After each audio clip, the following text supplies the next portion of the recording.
Okay, so this is a video about rifle optics, but you'll see. Watch this shit. First off, banging lights. Isn't that cool? And watch the doors now.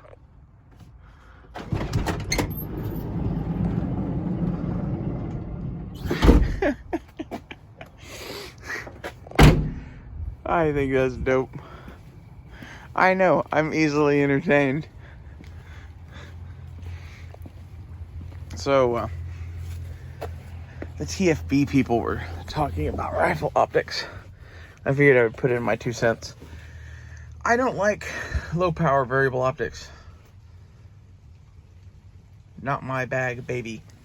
And it's not like there's anything particularly wrong with them. It's just they're expensive and they don't do anything I need. So this is a Weaver Caspa 2-7.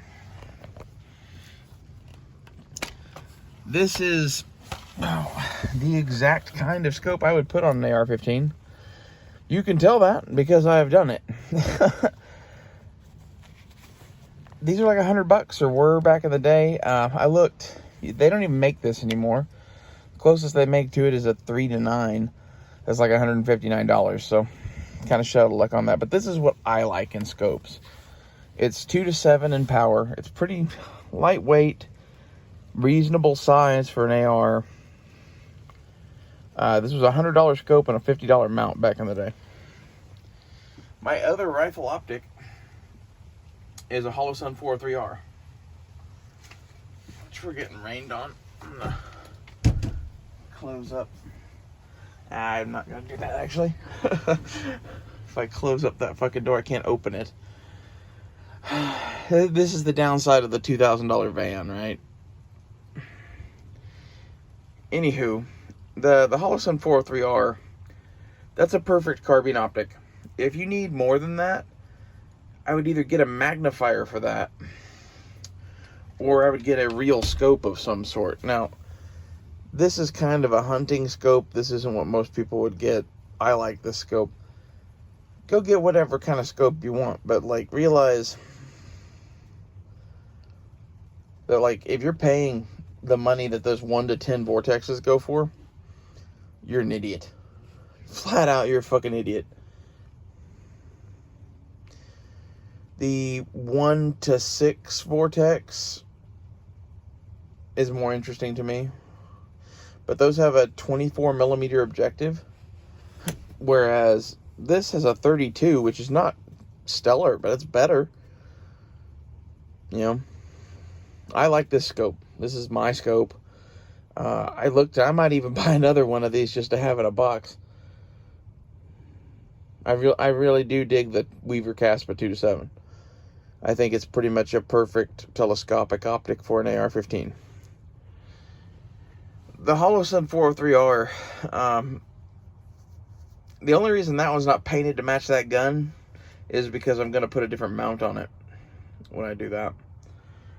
And I don't know that that optic is staying on that gun yet, and yada, yada, yada. But otherwise, like, I'm never going to replace those. I might get more of those. This is one of those, like, I see no reason to improve upon that.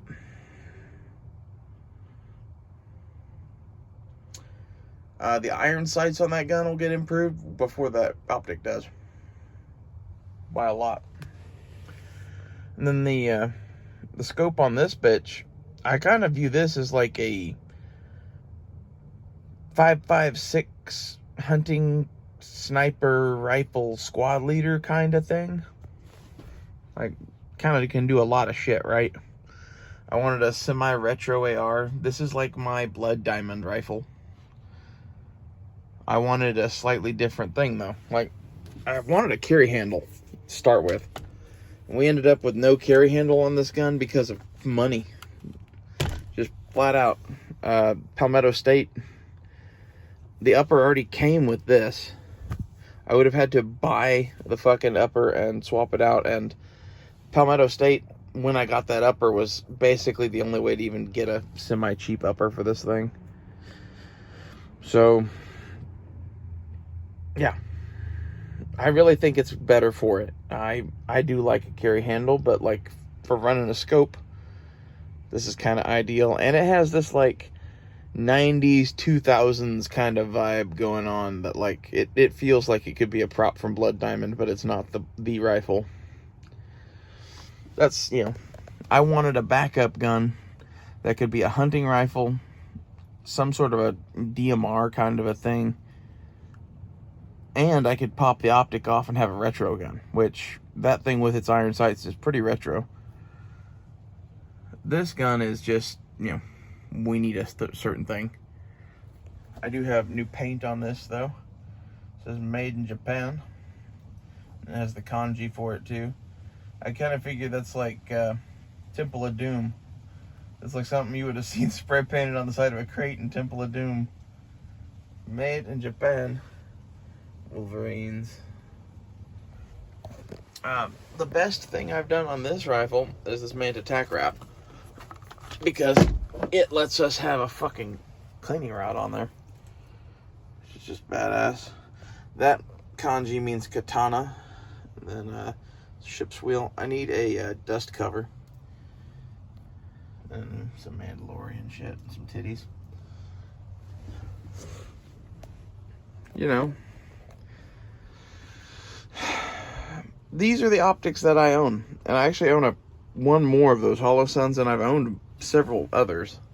That I've owned probably 4 of those Holosun 403Rs. They're good optics.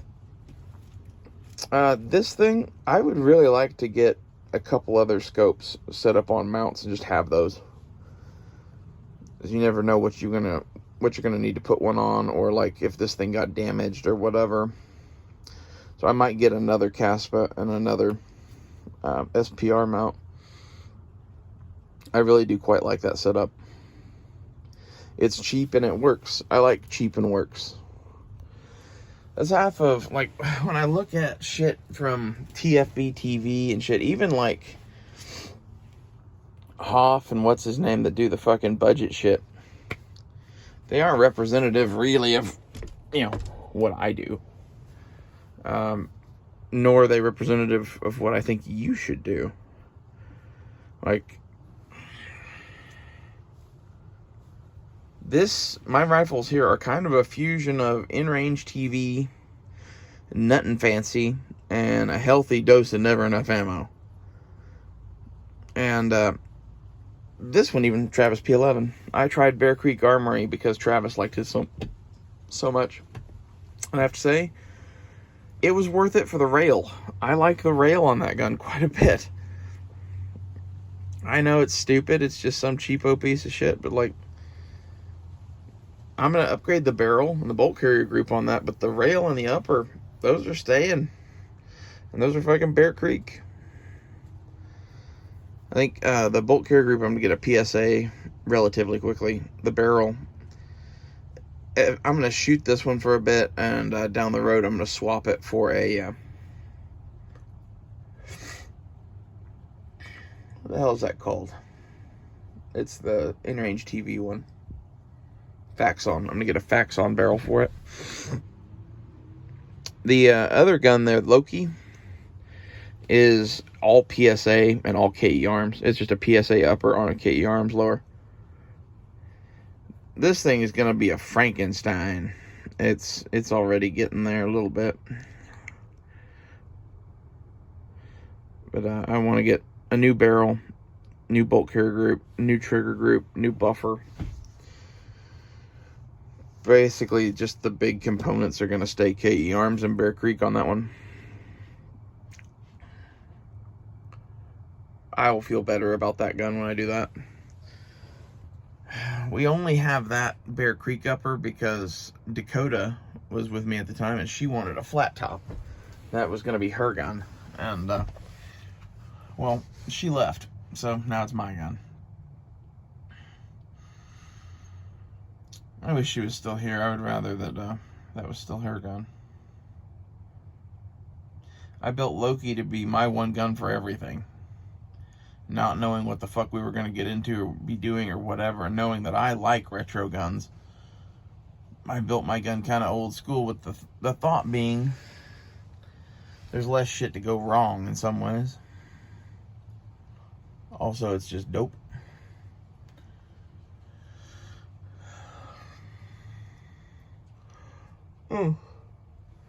Now, if I was only going to have one gun, how would I do my optics? I think I would buy a Holosun 403R and a magnifier, and I would have that 2-7 scope on its mount, and I would be able to swap back and forth one or the other of those. But the Weaver and the mount is cheap enough that, like, I would have that in my bag for hunting, if nothing else. There's also, you know, some missions where you legitimately might take the fucking scope over the red dot. I'm more of a red dot fan, though, so I'm glad to have 2 rifles. This is, you know, why you should have 2 rifles, I guess. Oh, I hope someone's gotten something about rifle optics out of me rambling on here. I'm going to do a video talking about Pelosi's husband next. So, stay tuned for that. I'll see you guys.